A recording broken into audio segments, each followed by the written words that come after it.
Turma, todo mundo conhece um cunhado, um primo, que diz que desmatamento da Amazônia, inflação, mortes violentas, culpa do Bolsonaro. E você que está aí vendo esse programa, não conhece uma pessoa assim? Luan, afinal, é culpa do Bolsonaro ou não? Boa noite, Hélio. No Brasil é comum atribuir a culpa de tudo à figura do presidente. E parece que isso se acentuou durante o mandato de Jair Bolsonaro. Em 12 meses, por exemplo, a inflação acumulada medida pelo IPCA atingiu em julho 10,07%. É culpa do Bolsonaro? O Banco Central aumentou a taxa básica de juros para 13,75%, maior nível desde 2017. É culpa de Bolsonaro? Em 2021, o desmatamento chegou a 15 mil quilômetros quadrados, um aumento de 20% em relação ao ano anterior. É culpa de Bolsonaro? Mas também há boas notícias e nem sempre tão bem comunicadas pelo próprio governo. A economia, por exemplo, deve crescer 2% em 2022, 4 vezes mais do que era esperado pelo mercado e medido pelo boletim Focus no início do ano. Isso é mérito de Bolsonaro? E a taxa de desemprego no Brasil, que chegou a 9,4% em abril desse ano, menor patamar desde outubro de 2015, é mérito de Bolsonaro? O Brasil também registrou em 2021 o menor número desde 2007 de mortes violentas, que é medido pelo Fórum Brasileiro de Segurança Pública. É mérito de Bolsonaro? Não há dúvida que o presidente da República manda muito do Brasil, mas até que ponto os acertos são méritos e os erros são deméritos dele? Linha de fogo dessa semana é com Roberto Mota, engenheiro, ex-consultor do Banco Mundial e ex-secretário do Estado do Rio de Janeiro. Tem culpa o Bolsonaro? Olha, eu acho que um presidente da República, ele tem algumas funções, algumas responsabilidades que têm impacto. Talvez a primeira delas seja transmitir o espírito do governo, né? Transmitir uma visão de mundo, transmitir uma motivação para as pessoas. Nesse ponto, o presidente Bolsonaro, eu acho que desde muito tempo a gente não vê um presidente com uma visão de mundo tão clara, tão específica, e eu escolho, desses assuntos todos, um exemplo, uma área que é a que todo mundo sabe que me interessa mais, a segurança pública. O presidente Bolsonaro é o primeiro presidente da República que eu possa me lembrar que tem coragem de exprimir uma posição moral muito firme em relação ao crime. Que o presidente Bolsonaro diz, com outras palavras, claro, que o criminoso tem que se dar mal e que antes de se preocupar com criminosos presos, a sociedade precisa se preocupar com as vítimas deles. Eu acredito, por tudo que eu acompanho na questão de segurança, que essa posição firme do presidente Bolsonaro foi responsável, já no primeiro trimestre de 2019, por uma queda de 24% no número de homicídios no Brasil. São milhares de vidas que foram salvas por uma posição moral explicada, colocada de forma clara, que inevitavelmente influencia a ação de agentes públicos por todo o país. Pois bem, mas desde o início do governo, o presidente tem protagonizado uma série de episódios que têm uma ampla repercussão midiática, como logo no início do governo, quando ele perguntou em seu Twitter o que seria Golden Shower, ou, por exemplo, declarações sobre a morte dos brasileiros diante da Covid-19, ou até mais recentemente, quando ele promoveu uma reunião com embaixadores de dezenas de países para denunciar sem provas o sistema eleitoral. E esse tipo de comunicação dá munição aos seus adversários muitas vezes. Que nota que, na sua opinião, você daria para a comunicação de Jair Bolsonaro na presidência? 10. O presidente Bolsonaro é um comunicador instintivo. O presidente Bolsonaro talvez seja o primeiro presidente, de novo, na minha memória, que não tem um aparato de comunicação, que não tem uma máquina de marketing, que não tem um marqueteiro, que não tem cadeias de televisão encarregadas diariamente de promover a sua imagem. Quem faz a comunicação é o presidente Bolsonaro. Ontem nós vimos um exemplo que deve ter estabelecido algum recorde mundial. Nós vimos 500 mil pessoas assistindo uma live do presidente durante 5 horas e meia.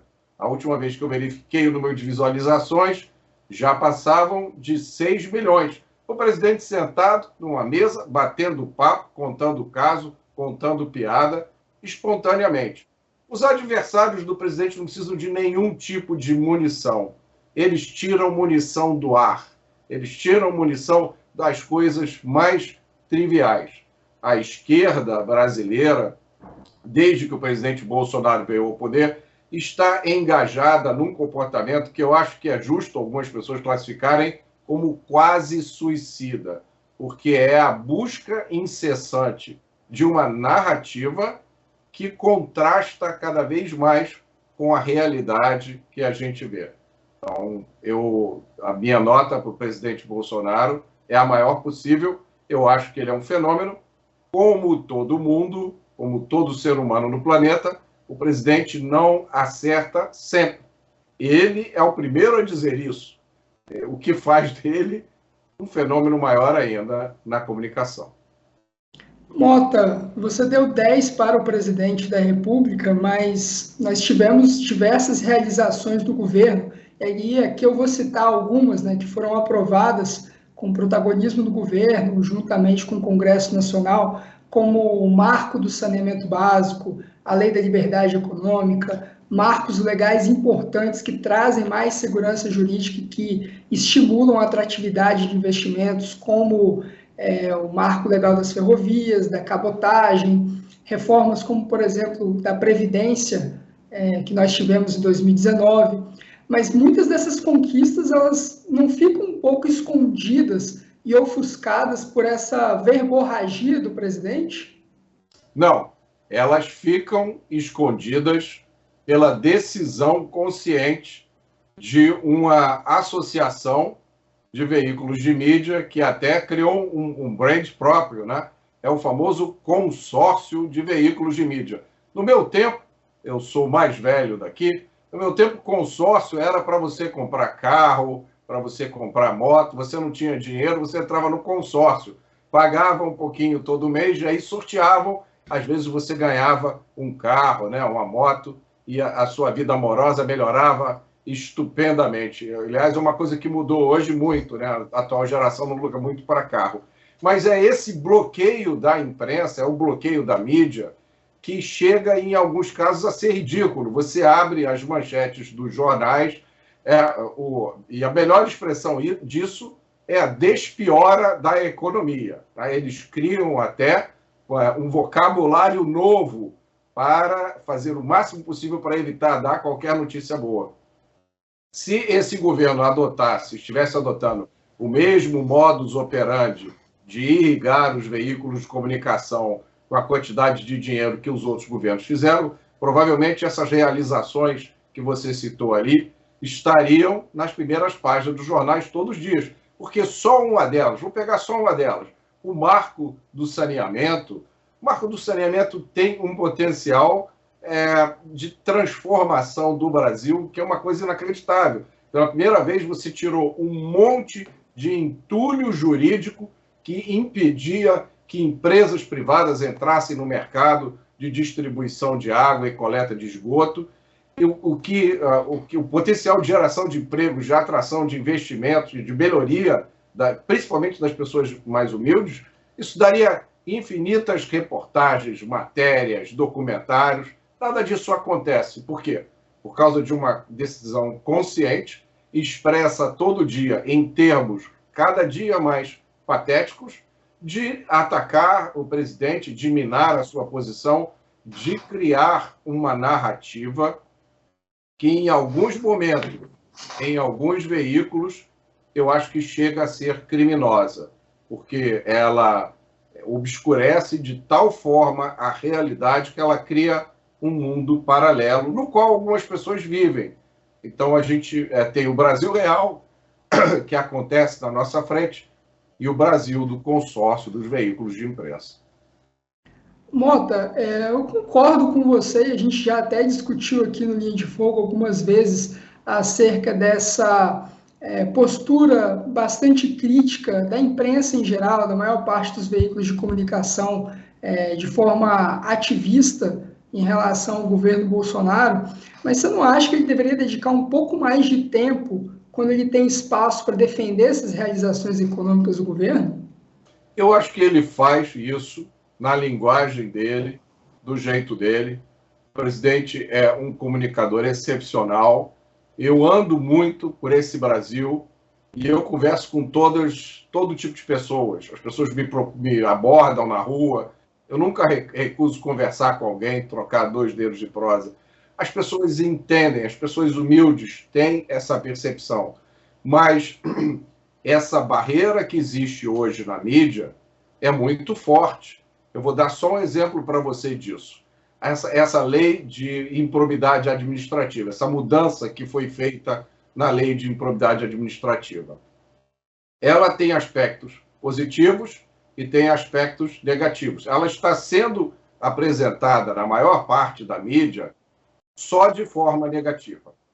Eu já tentei explicar várias vezes, do ponto de vista de quem já exerceu uma função pública, quais são as situações que acontecem, que expõem um gestor público a ser processado por improbidade administrativa ou por uma série de outras razões, sem que ele tenha feito nada de errado, e como que essa nova lei de improbidade administrativa ela ajuda a reduzir a insegurança jurídica. A dificuldade da mídia de entender isso é gigantesca. Então, se o presidente Bolsonaro tem dificuldade de explicar algumas coisas, tá? A mídia, cuja razão de existir é explicar essas coisas, está hoje presa a uma narrativa que impede que ela consiga, né, cumprir aquilo que é o cerne do seu papel. Entender o fenômeno, o fato, digerir aquilo ali e trazer as informações para o cidadão comum. Porque se ela não fizer isso, para que serve a mídia? Bom, ao que tudo indica, nós vamos ter uma disputa presidencial bastante acirrada. Se o presidente tivesse adotado uma fala um pouco mais mansa, mais comum entre políticos mais tradicionais, na sua opinião, ele estaria mais tranquilo em relação à reeleição ou não? Claro que não. O presidente Bolsonaro surgiu como um fenômeno que ele surgiu e, por isso, teve 58 milhões de votos, porque ele é o que ele é.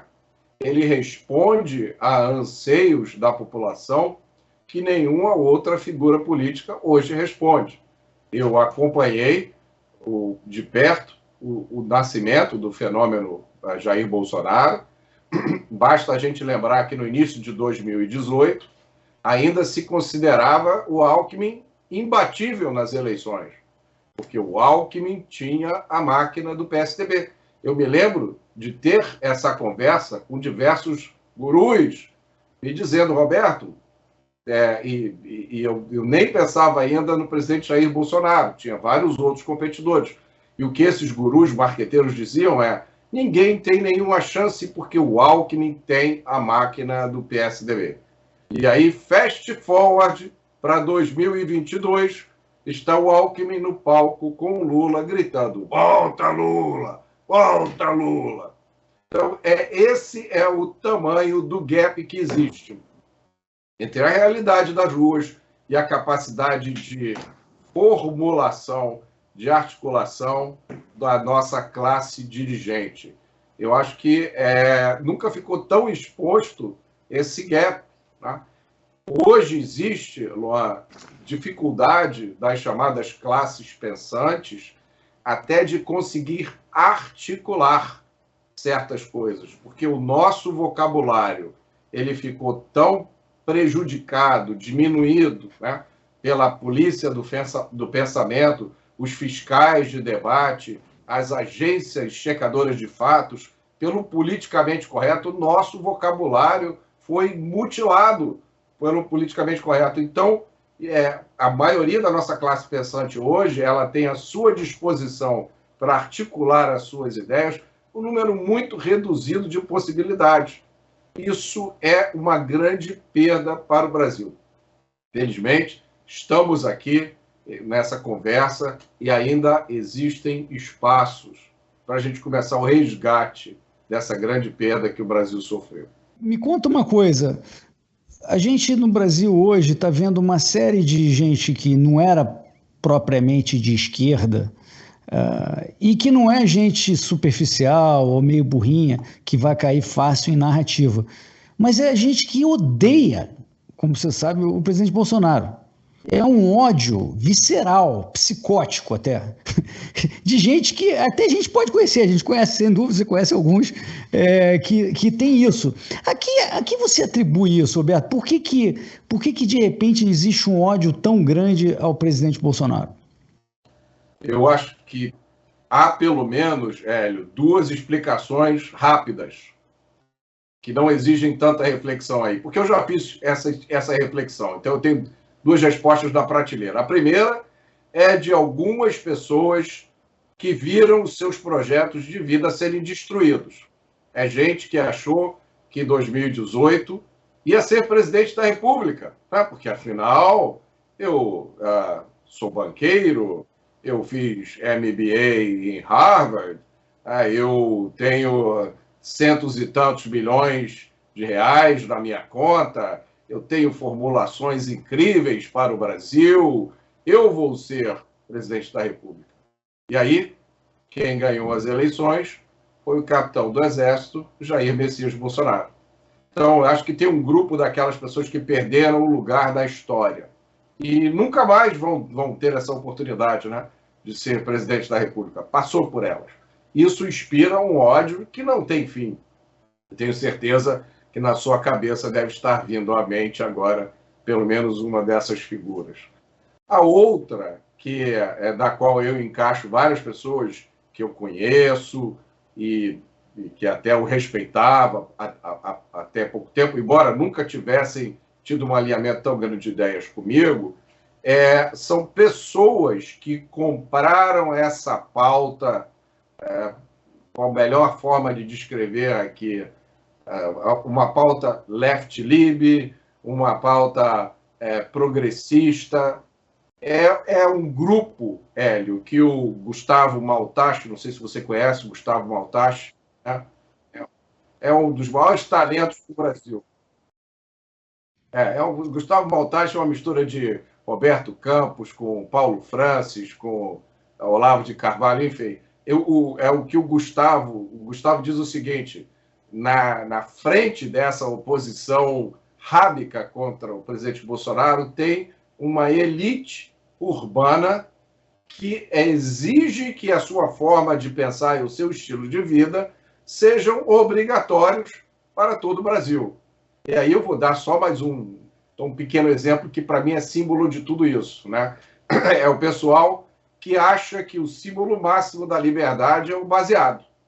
Então, a maconha tem que ser liberada, mas como a maconha não é liberada? Mas que coisa atrasada, que coisa mais fascista a maconha não ser liberada. Tá? E aí morre qualquer possibilidade de discussão, porque você tenta apontar, né, tudo que está envolvido nessa questão das drogas, né?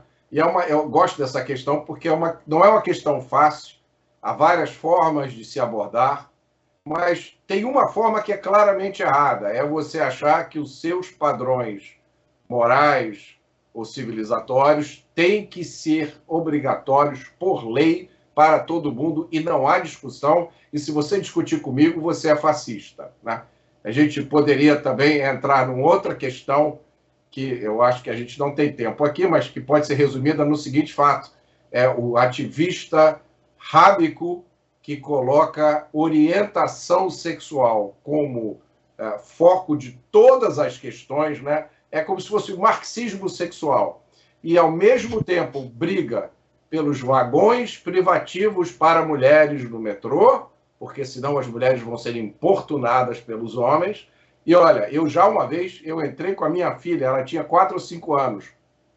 Eu resolvi entrar num vagão exclusivo para mulheres no Rio de Janeiro, porque eu estava com a minha filha de 4 anos e o metrô estava cheio. Eu quase apanhei dentro do metrô, do vagão do metrô. E eu dizia, mas eu estou com a minha filha aqui, mas não importa, você é homem. Então você tem os vagões exclusivos de mulheres no metrô e os banheiros onde todo mundo pode entrar, porque essa história, né, de gênero é besteira, o que você resolver é o que você é. Então, eu dei só 2 exemplos aqui de 2 pautas, né? E quando você tem um político que se coloca de forma clara e coloca uma visão do mundo que, para essas pessoas, pode parecer não sofisticada, né? Cara, maconha é crime. E, by the way, essa é a minha posição, né? Maconha é crime, maconha é droga, faz um mal terrível. Eu sou a favor da proibição, entendo perfeitamente as implicações disso, ainda assim acho que esse é o melhor de todos os mundos, ou menos pior de todos os mundos, né? Essa visão, então, se choca com a dessa turma e produz neles a única reação que a esquerda aprendeu a ter nas últimas décadas, que é uma reação de destruição do adversário. Não tem meio termo. Você não concorda comigo? Você é fascista. Você tem que ser destruído das piores formas possíveis. Roberto, muito obrigado pela entrevista. Sempre um prazer estar contigo. Prazer foi todo meu, Hélio. Muito obrigado. Hélio, o Roberto Mota discorda do que muitos teóricos da comunicação afirmam sobre o Bolsonaro. Ele deu nota 10 para a comunicação do presidente. Você concorda com ele? Olha, Luan, eu tendo a concordar mais com o Roberto do que com os filósofos e teóricos da comunicação. Afinal, está dando certo. Bolsonaro foi eleito, todo mundo dizendo que maluco, esse maluco aí falando besteira, etc. E a despeito de todas essas narrativas que o Mota chamou de suicidas da esquerda. Eu me lembro, eu estava em Madrid no dia da eleição do Bolsonaro. Eu acordei no hotel, peguei o jornal El País e na capa estava algo como misógino, racista, eleito presidente do Brasil, em letras garrafais. Então, você veja como é que você vai ter uma comunicação para confrontar esse tipo de narrativa. Ele não tinha nem começado o governo dele, mas já era, né, visto como um cara assim. Eu me lembro, durante a campanha, até o pessoal falando, não, num eventual governo Bolsonaro vai ter genocídio de negros, a polícia vai matar todos os negros, etc., né? E coisas assim. Então, é muito difícil você lidar contra isso. Eu entendo o ponto de que o Bolsonaro muitas vezes não segue a liturgia do cargo e muitas vezes ele ofende pessoas. Eu não sei se isso é tão produtivo, ou poderia melhorar? Pode ser, mas eu concordo com o Roberto em que para você fazer frente a essa ideologia marxista, progressiva, etc., com gente que só empacota narrativas, muitas vezes falsas, né? Não é nem meia verdade, é falsa mesmo. Como é que você vai fazer? Você tem que ser gentil? Você tem que falar mansinho? Não sei se falando mansinho ia ser tão eficiente, não. Então eu concordo com ele. Um ponto que ele disse, Luan, ele falou sobre o consórcio da mídia. Assim, como se tivesse uma organização deliberada entre os sábios da mídia para fazer, então, uma oposição ao Bolsonaro. Assim, eu tenho experiência de escrever na Folha, né? Então, eu posso um pouco dizer, eu não acredito que exista uma organização entre as pessoas para bater no Bolsonaro. Eu acredito que as pessoas efetivamente são de esquerda. Não gostam do que o Bolsonaro está propondo, não gostam dos que liberais estão propondo e, portanto, eles vão se opor ao Bolsonaro. Mas não que exista, assim, como se fosse uma coisa que o Olavo diria, né? Não, olha, tem uma organização ali por trás dos panos, existe ali 3 ou 4 caras que determinam e, portanto, fazem isso. Se fosse verdade, eu não escreveria na Folha, concorda comigo? Não deixaria eu escrever o que eu escrevo toda semana, batendo na esquerda, batendo no PT, batendo no estatismo. Seria mais fácil não deixar, assim como tem outras pessoas, o Narlock também escreve na Folha, uma opção de gente escreve em outros lugares, minoritários, mas escreve. Então, assim, eu tenho um pontinho aí que eu não concordo com o Mota. Aliás, tem um outro pontinho que eu vou falar mais adiante, mas diga aí. Realmente, né, sobre essa questão do consórcio da imprensa, né, Hélio, a mídia ela tem muito poder no Brasil mesmo, né, sempre teve. A gente está na era das redes sociais, da mídia alternativa, da comunicação direta, então acaba que esse poder da imprensa acaba sendo um pouco descentralizado, diluído. O próprio Mota citou o exemplo do podcast do Flow ontem, da audiência incrível aí que o presidente teve, né? Mas eu queria puxar... E também, Luan, e também, aonde ele está, brilhando, por sinal, Mota, Jovem Pan, é uma mídia claramente de apoio, na sua maioria, ao que o presidente faz. Aqui, a Gazeta do Povo tem uma opção de gente que admira o presidente Bolsonaro e apoia. Quer dizer, não é que exista um fechamento do mercado de mídia que não se possa apoiar. É esse o ponto aqui que eu queria fazer. O próprio Instituto Miss Brasil dá para classificar como mídia alternativa também, né? Mas não foi isso, não foi essa mídia que ele, para ser, né, sincero aí com o Roberto, ele não estava se referindo às mídias alternativas, ele queria falar mais a mídia, mas a Gazeta é uma mídia, vamos dizer, tradicional, Jovem Pan, então mesmo essas aí tem, e nos outros meios também, tem gente que apoia o presidente Bolsonaro, mas infelizmente a esquerda é dominante, né? O pessoal de cabeça de esquerda e marxista mesmo, né? Impregnado da filosofia marxista, de que empregadores exploram seus funcionários, né? De que tem que ter uma luta de classes, e agora as classes foram repaginadas, a classe antigamente era só ricos e pobres, né? Burgueses e proletários, agora é entre homens e mulheres, héteros e homossexuais, e pretos e brancos, e todas as outras classes que eles repaginaram para dividir a sociedade. Então, isso é muito comum. Tem gente que tem isso na cabeça impregnado e não consegue nem articular de que saiba que tem isso, que tem a cabeça feita, como diziam os comunistas na década de 70, mas tem a cabeça feita. E aí esse pessoal está todo aí.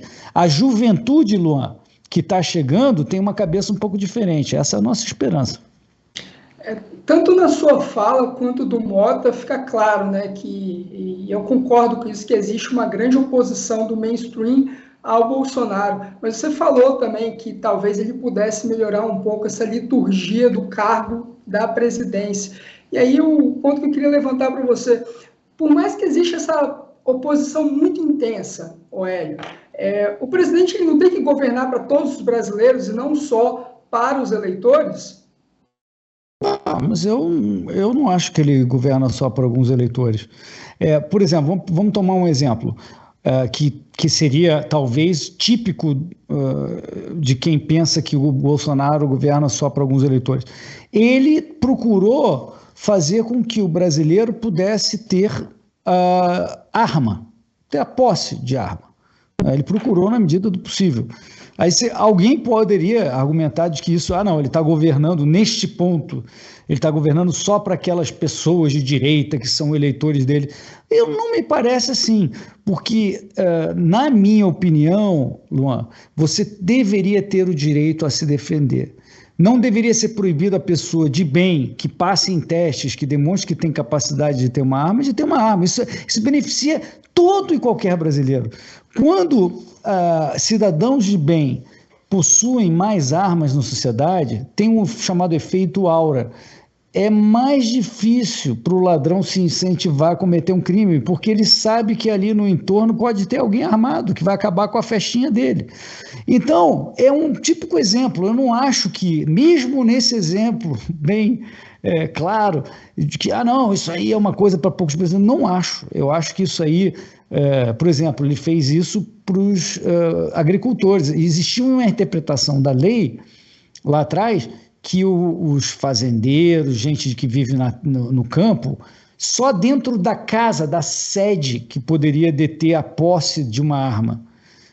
E ele estendeu isso por portarias, não me lembro se foi portaria ou se foi por algum decreto da presidência, para toda a propriedade da pessoa. É a propriedade que você tem que defender, que é o principal de deter armas. Todo mundo deveria ter o direito de defender a propriedade. Então, não acredito que o Bolsonaro governe para uma parte só das pessoas. Ele está buscando, da cabeça dele, eu discordo de várias coisas do governo, mas ele está buscando, na medida do possível, melhorar para todo mundo, né? A gente citou aqui, o Mota citou o marco do saneamento, né? Uma série de outras iniciativas que a gente sabe, né? PIX, independência do Banco Central, lei de liberdade econômica, reforma da Previdência. O marco do saneamento, o impacto é verdadeiro, realmente. Até 2033 tem que ter universalização, tanto da água quanto do esgoto. Eu acho que mais de 50% dos brasileiros, Luan, não tem acesso a esgoto. É um escândalo. O Brasil, no século XXI, ainda está nessa situação. Isso porque o governo é um desastre em resolver fazer. Tentou fazer saneamento, aí é que está. Estamos um século atrás dos outros países, porque é o governo tentando fazer saneamento. Então, não, Luan, eu acho que ele é um presidente que tenta governar para todos. Agora, a esquerda não vai concordar e está tentando buscar formas de não deixar que ele seja reeleito. O Mota falou que não é culpa do Bolsonaro. Muitos problemas que aconteceram ao longo do governo dele não podem ser atribuídos à figura do presidente, Hélio. E aí eu queria te perguntar o que você acha desse fenômeno de atribuir tudo ao presidente. Tudo que é de bom que acontece é por causa do presidente, tudo que é de ruim que acontece é culpa do presidente. Será que é porque o pacto federativo do Brasil é muito fraco, praticamente ele só existe no papel e o poder está todo concentrado em Brasília? Não, eu acho que na cabeça dessa turma o presidente simboliza uma ideologia que é oposta a que esse pessoal acredita. É um pouco do que o Mota falou. Ele falou lá, tem um pessoal que é progressivista lá, né, e tal, ou que estava ganhando dinheiro na época do PT e que agora deixou de ganhar dinheiro, né? Então, que não sabe mais operar, não consegue mais operar como operava antes. Então essa turma vai ser contra o Bolsonaro mesmo. Então é tudo culpa dele, porque ele se tornou o inimigo. Agora, isso não é só exclusivo da esquerda, não. Eu acho que os bolsonaristas também consideram os lulistas, ou o que quer que seja, como inimigos mortais da pátria. Essa briga eu acho que não ajuda muito. Quer dizer, eu não sei se tem solução, não. Não estou dizendo que, você tinha que ficar em cima do muro, nada disso. Eu acho que você tem que se opor, sim, mas considerar o outro um inimigo que merece ser destruído, aí você passou por um outro nível, porque aí você passa a ter narrativas que você sabe que são falsas, você está fazendo os fins justificam os meios. Então, aí a coisa começa a sair do controle. E eu acho que a gente está indo um pouco nessa direção, é um pouco perigoso, mas faz parte da guerra que a gente está vivendo hoje, dessa polarização. Em algum momento isso vai passar, na minha opinião, eu já disse isso aqui. Em algum momento essa coisa vai acabar sendo diluída e porque a esquerda vai passar a aceitar que a direita possa existir, né? E os liberais também, né? Porque a gente aqui não é de direita, é liberal. Aliás, o Mota era do Novo, que é um partido liberal, e hoje ele parece ser mais mais alinhado com a filosofia do próprio presidente. Eu acho que ele migrou um pouco e ele citou a questão, por exemplo, da maconha, né? Isso diverge um pouco, o liberal e o conservador divergem na questão da maconha, porque o liberal ele pode achar e eu acho pessoalmente que drogas fazem mal. Mas não é isso que está em discussão. Não é se a coisa faz mal ou não. O alcoolismo também faz mal, né? Eu digo que a droga que mais dano causa a si e a terceiros são livros socialistas. Nem por isso a gente quer que os livros socialistas sejam proibidos lá. O mesmo raciocínio, embora seja uma brincadeira isso, o mesmo raciocínio se aplica à maconha, por exemplo. Agora, quando você proíbe a maconha, você está viabilizando o criminoso. você está criando um mercado negro, uma máfia que vai ter que defender a bala ou por suborno o seu comércio. E aí que só criminoso vai lidar com isso, né? Existia uma época que maconha, cocaína, heroína era vendido em farmácia, 100 e poucos anos atrás, né? E agora não, agora todo mundo acha que o certo, que é mais benéfico proibir, porque isso é ruim para a pessoa. Mas quem somos nós para dizer o que é ruim, proibir a pessoa de cometer erros? A pessoa tem que aprender. Isso depende de educação. Os pais têm o trabalho de mostrar, não é só a maconha que pode ser ruim. Aliás, a maconha nem é um bom exemplo de fazer coisa ruim, porque dizem que nem causa muita coisa negativa, não. Mas tem 1001 coisas na vida, Luan, que são terríveis e que os pais, né, têm a obrigação de mostrar para os filhos e tentar educá-los no sentido de evitar esses exageros, as decisões erradas, etc. Mas tem certas coisas que as pessoas precisam viver e errar, e às vezes erram e pagam com um custo altíssimo, às vezes até com a vida.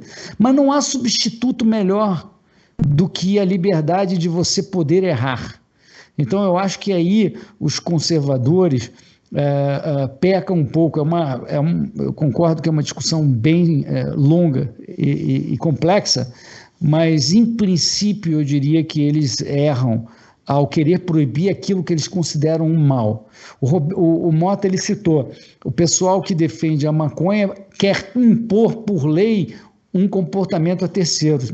Me parece até que é o inverso, que quem quer proibir algo danoso, né, são os conservadores que querem ter nos livros de lei uma proibição a um vegetal, uma injeção qualquer de uma substância qualquer, algo que altere o estado emocional da pessoa. O álcool também altera, o tabaco também altera e tal, cada um de uma certa forma. O negócio do álcool, ele vai dizer, não, é uma questão de dosagem. Possivelmente a maconha também seja uma questão de dosagem. Então, é complexo, mas nós liberais temos o dever de apontar que proibições por lei geram consequências não previstas. E as principais aqui são corrupção das forças policiais, tráfego cada vez mais forte penetrando nos legislativos, no Congresso Nacional e nos legislativos estaduais e municipais, corrupção da Polícia Federal para a entrada de arma e droga nas fronteiras, violência urbana, gente consumindo drogas feitas em fundo de quintal que pode prejudicar e pode bater nos nossos filhos, gente se arriscando. Quer dizer, é uma quantidade de consequências danosas que, na minha opinião, não cancelam, né, o outro lado, né, o que seria se você permitisse o consumo, o que aconteceria? Até voltei agora de Portugal, onde lá o consumo é permitido. Não está havendo nenhuma grande confusão em Portugal, ao contrário, Portugal está cada vez melhor e lá o consumo é permitido. Só que é meio esquizofrênico, porque lá você proíbe o comércio. Como é que alguém vai consumir se não teve alguém que vendeu? Eu não consegui entender isso, tem que perguntar para os nossos amigos portugueses. Mas o consumo não é proibido, porque você não tem problema nenhum se você consumir, né, dentro de certos limites de quantidade. Ou seja, muito tema, e eu acho que esse tema vai ficar cada vez mais importante, Luan, quando a esquerda passar a aceitar que possa existir a direita, que possa existir os liberais, possam existir. E aí, quando a esquerda diminuir, que inevitavelmente vai acontecer, a gente vai ficar entre aqui, nós divergindo em alguns pontos. A liberdade inclui também o direito de errar, Ludwig von Mises. Pois bem, exato, a culpa não é de Bolsonaro. Você concorda com o Roberto Mota e com o Hélio Beltrão? Deixe seu comentário aqui embaixo no nosso vídeo. Aproveite, assine a Gazeta do Povo, o jornal que acredita no Brasil, e também acesse os conteúdos do Mises Brasil. Obrigado, Hélio. Até o Linha de Fogo da semana que vem. Valeu, Luan. Um abraço a todos que estão nos assistindo.